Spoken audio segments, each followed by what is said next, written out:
Hi there. Are you ready to overcome your problems that you might have with your imposter syndrome? If so, you're in the right place. I'm Jane Phillips and I specialise in imposter syndrome. I work with business professionals and small business owners to help them overcome their imposter syndrome so that they can feel more engaged, so that they can have the confidence to get more sales, and so that they can build their business. Now, I'm really excited to say that today I've got a special guest with me, Rachael Howourth, who I'll be asking to join me in the studio just now. So I'm really, really pleased to do that to you in a second. I just want to update you with some of the things that are going on for me. Obviously, really pleased that you're joining the live today. If you're there, let me know that you are watching. You know, put hashtag in the comments, and if you've got any questions at all, just pop those in the comments as well, and we would love to hear from you. So this week I'm talking to Rachael Howourth. Next time I will be chatting again about imposter syndrome and giving you some hints and tips. And I've got some very exciting news to come up and share with you, in that at the beginning of December, Jane Phillips Coaching celebrates its 2-year anniversary. So do keep your eyes peeled, because I'm going to be announcing some really exciting discounts and offers. So really looking forward to that. So I'm very delighted to welcome to the studio with me, Rachael Howourth. So good morning, Rachael. Hi, Jane. How are you doing? Yeah, I'm doing really well. I'm doing really well. Thank you. Yeah, and thank you so much for joining my LinkedIn Live today. As you know, I've been doing them for about sort of 5 weeks, I think. And today we are trying for the first time to be streaming live into Instagram. Now, just as I started talking, I had something pop up on my screen. So I'm not sure that Instagram has worked today, but we will find out afterwards. Yeah, there's always that moment of flicking around and seeing where actually did the video go. Yeah, absolutely. No, that's right. That's right. Yeah. So let me introduce Rachael to you. So Rachael Howourth is on a mission to help coaches, consultants, and course creators to build their online business so that they can celebrate sellout programs and create a life of freedom and choice. So as a sales mentor and a business strategist, Rachael's been in business for 25 years. She's been doing this, so she knows her stuff. What Rachael doesn't know about it isn't worth knowing, I can promise you that. But Rachael gets so much joy from enabling female entrepreneurs to explode their personal brand and value, build loyal audiences on social media, and feel confident to sell their services with ease and without the sleaze. So Rachael, welcome to my LinkedIn Live questions today. Thank you. Oh, thank you, Jane. What a lovely introduction. Well, it's good to have you. Good to have you. Yeah. So, Rachael, you've been in business a long time. You've had loads of experience. Not only when you were employed, but when you started your own business. And you specialize in sales and marketing, and so you're coaching a lot of people. So in what ways have you found that imposter syndrome holds people back in the areas of sales and marketing? Oh, in so many ways, Jane, in so many ways. It shows up when you least want it to. Yeah. I always bring out this little hand, like that little voice shows up when you least want it to. And in sales and marketing, it's times like this, when we want to go on video, that imposter will show up. It's times when you want to hit, publish on a post. Maybe you want to share a vulnerable post. You want to communicate with your audience. You want to engage in social media because you know that social media is a great way to promote your business and build your community. But you have that little voice that shows up in sales and marketing in particular that holds you back from doing it. And we both know, don't we, as entrepreneurs, that if you're not out there and you're not building your audience and you're not sharing your message, Well, the outcome of that is that nobody's going to know that you exist. And if nobody's going to know that you exist, how can you ever hope to find the clients that you want to work with and sell the services that you need to sell? So managing the imposter in sales and marketing in particular is a must. We must manage that voice, you know, and the voice is asking questions like, should you be doing that? You know, are you really worthy of that? You know, do you deserve to be doing what you're doing? Will people laugh at you? Will people mock you? And we need to be able to shut that voice up. Otherwise, we can't move forward. Yeah, you're absolutely right. And I think as well for small business owners, they have to not only deliver the service that they deliver or create the product that they deliver, but they also have to be the jack of all trades, don't they? So they have to become marketeers. They have to become really brave and bold to so that they can market their business. Because if they don't get used to making a noise about it, you know, nobody's going to know. And I think, you know, sales and marketing is one of the areas where imposter syndrome really does affect people, because suddenly you have to be, you know, if you want to do it well, you've got to be authentic, haven't you? You've got to show a bit of yourself.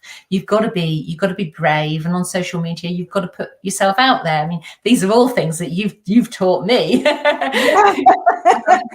but you know, those things can be really difficult if you suffer from imposter syndrome, you know. And when you're doing something for the first time, you know, that little voice is there, it's on your shoulder, talking in your ear, saying, you can't do that, you're not going to do that, don't do that, you're going to look so stupid. So yeah, it can take a lot of courage to overcome the imposter syndrome, as well as, I think, a lot of support, a lot of encouragement from, you know, your support network around you. I think it's pricing. It's pricing as well, isn't it? You know, when that imposter comes up, you're trying to price your services, and you know, let's face it, when we're pricing our services, we've got a few ways that we can do that. We can look at what the market average is, we can take a benchmark, we can just look at what we think we would have earned if we did that same thing in our careers, you know, which is often the worst way to price. And really the way that we should be pricing our services is based on the result that we deliver, you know, like what is that return on investment? And therefore, what does that make the service worth paying for? And that's where I hate to say a lot of women really struggle to price their services and show up, you know, like with conviction and belief around the pricing, because we have that imposter that says, you're not worth that. You're not really going to charge that, are you? You know, look at that other person charging that. You're not as good as they are. And that imposter then leads to comparison, and it leads to, you know, all those self-limiting beliefs that we have. And we have to manage it, and I'm sure that's what we're going to get onto, you know, like how to actually shut that voice up so that we can move forward. And certainly, you know, I've experienced imposter syndrome in my life. That's why I love to focus on it. That's why I do focus on it, because, you know, as I became a coach, as I found out more about it, I started to think, that's me. But also I could then spot times in my life when imposter syndrome had stopped me doing things or had caused things to happen, you know, like big life decisions. And it's only when you know it and understand it that you can see that actually, you know, it's sort of like me too. I've been affected. I've been there. And I think that's why I really love people to overcome it. So, you know, what about you, Rachel? Has it ever held you back? Oh, yes. I've had it most recently when I was doing my podcast. So as you know, like I've only just recently launched a podcast. We're on episode, I think 9 is out now. So it's, you know, we're doing one a week. So it's very recent.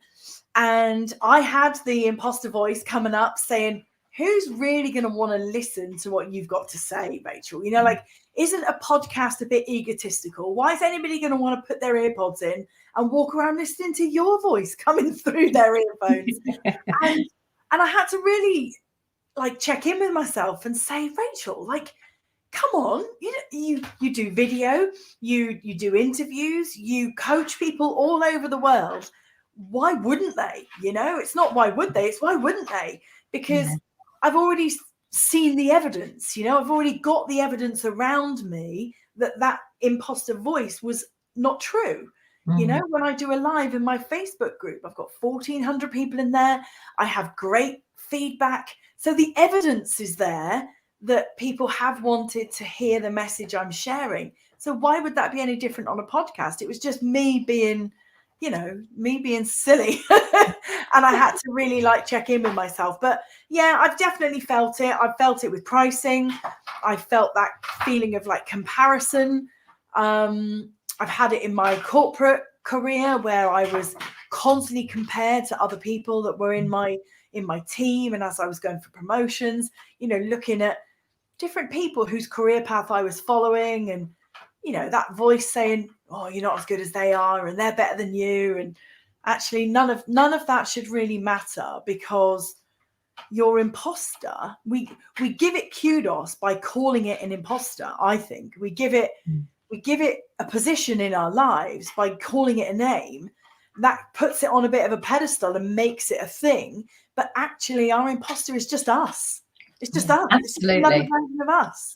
Yeah, absolutely. It's really normal and it's really human to experience all of those feelings. And that's why, so many of us experience imposter syndrome. I love the way that you turned the question around. So, you said, why would people want to listen to me, talking about your podcast? And I love the way you turned that around to say, why wouldn't they want to listen to me? Because that really turns it around, really makes it positive. And whatever your doubt is, you can turn it round the other way, and one of the things that we've said this when I've done my courses with you, you say there's always somebody who needs to hear what you say in the way that you said it. So there's always someone who wants to hear your voice, and the tone and the words you use and the expressions, because they really identify. And I guess, doing a podcast is only another way that people can listen to you. It's another option that you give people, because you don't have to be in front of a screen. You can just, you can have Rachael on the move. That's the great thing as well with recording it. I haven't got to do my hair. Yeah, absolutely. Yeah, you can be in your dressing gown if you want. Yeah, just record the podcast. But now I'm 9 episodes in, and I've got people sending me messages saying, Rachael, I love this week's episode. It's helped me to, think about a course I'm putting together, or it's helped me to, overcome a mindset or a belief that I've got. When you see the evidence that actually, people are listening and they're doing more than listening, they're implementing some of the tips I'm sharing, then you look at that moment of imposter worry and concern and doubt and think, what were you thinking of, woman? Why were you wasting so much time? Yeah. I was in a room on Clubhouse earlier today, and we were talking about, we ended up talking about, transformation. I was saying that the biggest thing that gives me joy is to see transformation in people, the change that what I do, what I create, the change that makes them. It's just absolutely amazing. And so when you talk about, overcoming your imposter syndrome when it comes to pricing, and, when you think about how you transform what people do, when you think about it in those terms, actually it's massive, isn't it? And the long-term effect that you can have on people, and the value that has is far greater than just, well, it's an hour of my time. It's it has a far wide-reaching effect, and again, for imposter syndrome, that's a way of looking at approaching pricing so that they can really understand their worth. Yeah, for sure. I mean, it was only a couple of days ago, a client sent me a link to a sales page that she'd built for an offer that she's selling, and she said, can you give me your feedback on my sales page? When I clicked on the link and I started to read it, I could see that it didn't even sound like her. It didn't sound like the offer that I know, that as her sales coach, I know what the offer is that she's selling. And I'm moving the page thinking, this isn't her. This isn't the offer. It didn't even talk about the thing that she does. You know, it didn't even, it talked about all these other things that she doesn't even do. And so I sent her a voice note and said, I'm sorry, I've got to call this out, but have you copied somebody else's sales page? Have you been reading somebody else's like details? Because this doesn't even sound like you. Where did it come from? And she said, you're absolutely right. I'm getting in my own head so much, worrying that I'm not going to be as good as everybody else's page, that I've taken snippets of all these other pages, and now it's not even recognizable that it's even my service. Yeah, so, it's not her voice coming through. Yeah. Oh. So tell me, Rachel, what advice do you give to your clients, you know, to help them overcome their imposter syndrome? So the first bit of advice I give to people is to first recognize it for what it is. You know, your imposter syndrome, you know, by giving it a name, we're making it a thing. Actually, it's not a thing, it's you. So my imposter syndrome is just another version of Rachel. Yours is another version of Jane. So recognize it for what it is. And then secondly, you've got to recognize it for what it's trying to achieve. So your imposter syndrome is trying to keep you safe. There is a part of Rachel, there is a part of Jane, there is a part of the people watching, there is a part of your brain that just wants to survive, that wants to keep you safe, that wants to keep you from harm, from risk, from upset, from damage. You know, there is a part of your brain that sees the thing that you're trying to do and says, ooh, that doesn't look that comfortable. That doesn't look that safe. I'm now going to ask you some questions to make you second guess and to get you to really think about, do you really want to do that? And so all your imposter syndrome is another part of your brain trying to help you. So recognize it for what it is, recognize it for what it's trying to do, and then say thank you. Say thank you to it, you know, like thank you to the part of Rachel's brain that's trying to keep me safe. But then the part of my brain that wants to grow my business, the part of my brain that wants to price that offer, the part of my brain that wants to show up on my video without nerves, that part of my brain needs to thank the other part and say, do you know what? I'm going to do it anyway. Thank you for trying to put a blanket around me and put your arm around me. But I really want what's on the other side of this thing. So I'm going to do it anyway. And when I say to clients, you know, thank you, but I'm going to do it anyway, that's what you must say. And if you have to say it out loud in front of a mirror, you have to say it into your voice note and so that you hear your own voice back to you, do whatever it takes. Because if you don't manage it, it will hold you back. And when you say thank you, but I'm going to do it anyway, you kind of feel like your chest puff out a bit and you feel yourself kind of put on the superhero cape and go, well, yeah, I am going to do it anyway. And that voice then shrinks back and says, okay, she's okay. I'll go away again. And that's how we can get rid of it. So I don't know, you know, obviously you're the expert, Jane, but I am not an expert. They are just my coping strategies that have worked for me. And therefore, when I hear my clients bring me, you know, doubts and self-belief issues, that's what I help them to do. What do you think of that? Yeah, that's a really great tip. You know, it's really, really useful and it's really true. One of the problems that people have when they have imposter syndrome is that they think they're the only one, you know, and they can't share it because, you know, it'll make them stand out. It'll make them just, you know, they'll feel awkward. They'll feel, you know, out of place. You know, they really think they're alone and lonely, but actually, you know, we're only human. Yeah, we do make mistakes. We do have that imposter syndrome. You know, it's normal. And the person that you're looking at that you think is super confident and amazing, they're thinking it too. You know, they have it too. And yeah, I love the way that, you know, you thank your imposter syndrome. And there's a similar thing that I do. So, you know, I think imposter syndrome, it's a horrible term, really, isn't it? You know, because, you know, we're not imposters. Those are people who deceive people, you know, intentionally. Yeah. But yeah, syndrome is not a nice word either, is it? Because it's like there's something wrong with you, and yeah, you're right. It's not a nice term. Yeah.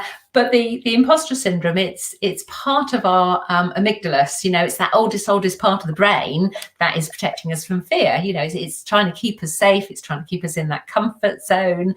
So I call mine Amy. And Amy sits on my mental boardroom, at my mental board table. And Amy has a voice there, and she's allowed to have a voice. So she can say to me, don't do that, because you're going to look really stupid, you know. And then I have my other voices at that table as well that have other names.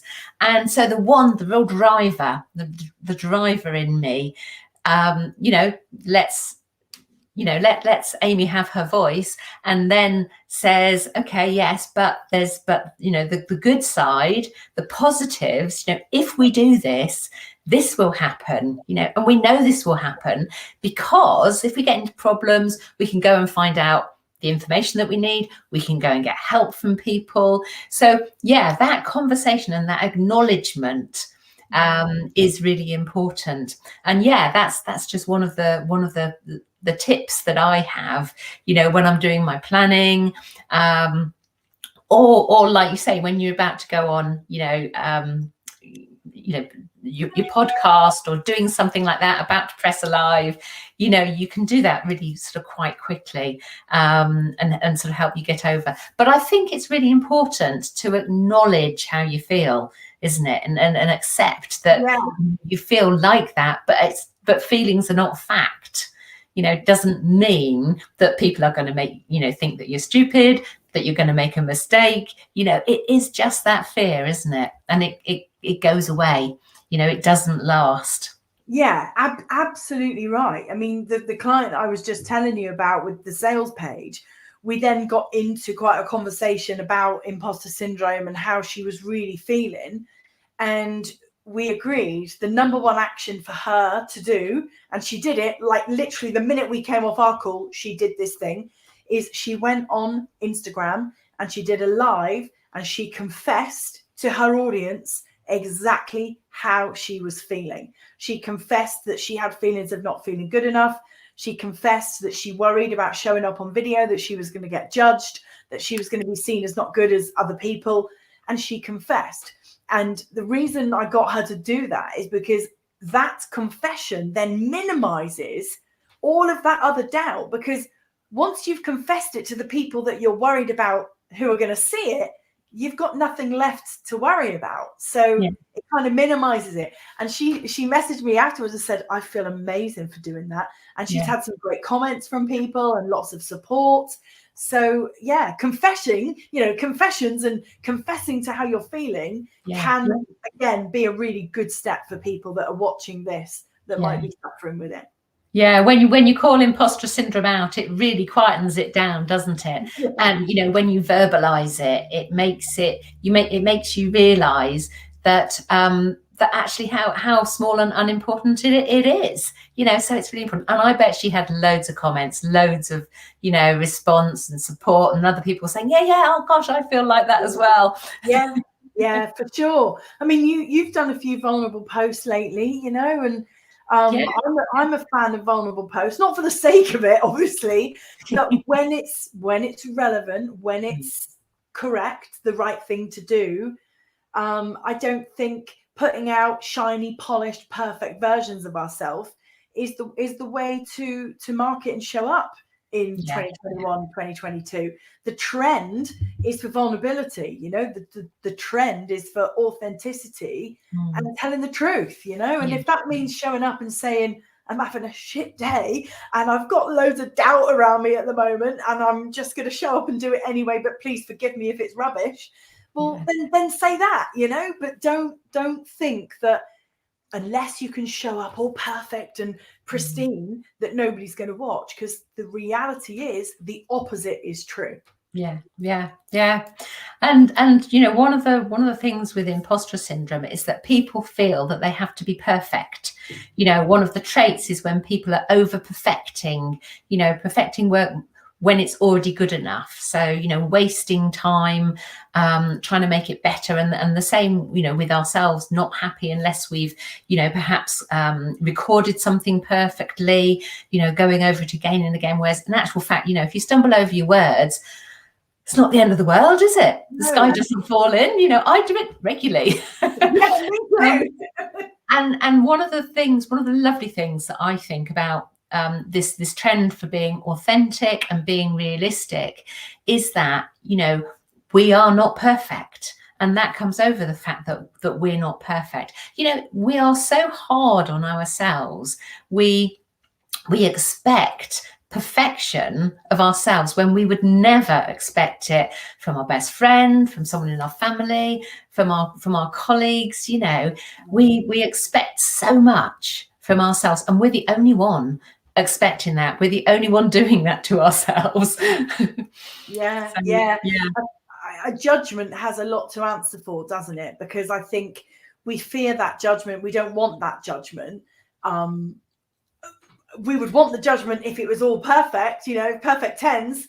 yeah, But actually, if we don't want the judgment. And so by knowing that we're going to be judged, we don't want the judgment. Therefore, we don't do the thing that's going to get us judged. And therefore, we don't do anything. yeah. And so we stay stuck and we stay stagnant, and we don't move forward. So Yes, yeah, yeah, there is a real trend for authenticity, and I kind of don't feel right saying that authenticity is a marketing trend, but it is. You know, it is. And some people are good at it because they're naturally authentic, and some people aren't. And you can spot the fakers. You can yeah, spot it. You know, you yeah, can. yeah, So absolutely, yeah, some of the best live videos that I've ever done, and I was frightened of live video for so long, but some yeah. of the best ones I've ever done have been the ones that have been the least perfect, where Oliver's burst into the room and interrupt me, or the tech's all gone wrong and I'm sat there going, oh no, this is terrible. But Yeah. because people don't want to see perfect, No. they embrace that more. Yeah, absolutely. Hopefully it adds a little bit of entertainment for them as well. But you know, when I make a little mistake, I you know, when I'm going live, when I'm recording, I sort of think, yeah, that's fine. You know, I'm quite pleased that I've done it. You know, this is me. Yeah. Take me or leave me. Yeah, definitely. I think there's a Yeah, lot that we can do to get ourselves in that right mindset. So, you know, for me, my lipstick is never far from my desk. I've yeah, always got, when I go live or do my podcast, I spray perfume. You know, you've probably heard me say that before, but that's all about creating that ritual, you know, that energetic shift that puts you into your most confident state. yes, It doesn't absolutely. matter whether that's brushing your hair, putting on a different top, doing a vocal exercise, singing a song. It doesn't matter. Whatever it is for us that works, do that thing, because that's going to help in the long run. That's going to help. Yeah, absolutely. Yeah, having that little routine makes a massive difference. So do you think people can ever overcome their imposter syndrome completely, or do you think it'll always be with you? I think that's a really good question, is what I think. If I'm being really honest, for what my understanding truly is of imposter syndrome, I think it will always be there. I think it will always be there, because by the very nature of what I understand it to be, you know, what you've just shared it to be, the part of your brain that's trying to keep you safe, trying to keep you from harm, well, of course it's going to be there, because you're not going to take out a chunk of your brain. So it's always going to be there. The thing that, you know, makes it manifest or stops it manifesting is our coping strategies. So I think it's always going to be there, but we can shrink it to such a minute level that it's invisible by coming up with coping strategies that work for us. So, you know, what works for Rachael, what works for Jane might not work for somebody else, you know, and that doesn't matter. We all have to find our little sweet spot of how we manage it. Yeah, absolutely. I mean, there's a whole range of tools that people can use, you know, to overcome their imposter syndrome, because it doesn't go away forever, but you become better at managing it, better at recognizing it, better at acknowledging it. And, you know, the sooner you acknowledge it, the quicker you quieten it. You know, so there's definitely techniques that you can use to overcome that, you know, many techniques. So yeah, so Rachel, it's been absolutely fantastic that you've joined me today. Thank you very much. While we just finish off, I'm going to pop Rachel's contact details onto the screen. So there we are, like that. You can still see Rachel and I, but we've got her email address there, and how to book a call with Rachel if you're interested in having some help with sales, marketing. If you'd like to learn how to sell without the sleaze, this is the person to go to. She really is fantastic at what she does. So thank you for joining me today. I hope you've really enjoyed it. And thank you, Rachel, for giving up your time and coming along to chat to everybody. Thank you. Thank you, Jane. Thank you so much for inviting me. There's like, you know, obviously moments like this, I just forget that we're even on a live, you know, until you say, oh, here's their contact details. It's just like me and you on a call together. So yeah, thank you for inviting me to share with your audience.